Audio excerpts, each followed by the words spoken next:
રચના છે એ પ્રમાણે ખેતી થવી જોઈએ। 2 ગણું કે 3 ગણું લઈ લેવાની ભાવના એવી પ્રકૃતિમાં ક્યાંય છે નહીં।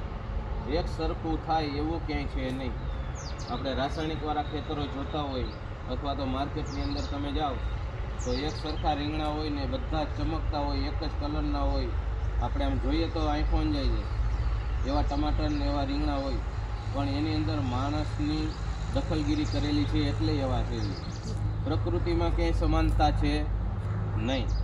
અહીંયા તમે આટલા બહેનો બેઠા, એમાંથી કોઈના એક મોઢા ન હોય, એક સરખી બોલી ના હોય, એક સરખો સ્વાદ ના હોય, એક સરખો સ્વભાવ ના હોય।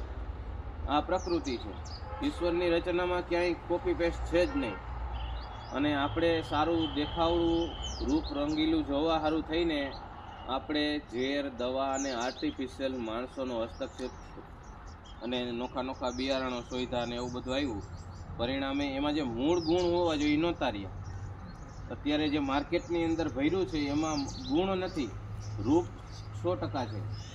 બજારમાં આપણે જોવા જઈએ તો કેટલું સરસ શાકભાજી હોય, આપણે એમ લાગે લીધા જ રાખીએ।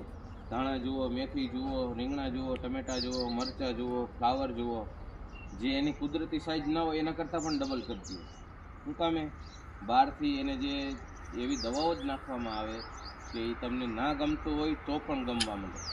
એટલે આ એક જે લોભ ને લાલચ લઈ લેવાની જે ભાવના છે એને પણ મૂકવાનું આ પ્રાકૃતિક ખેતી કહે છે।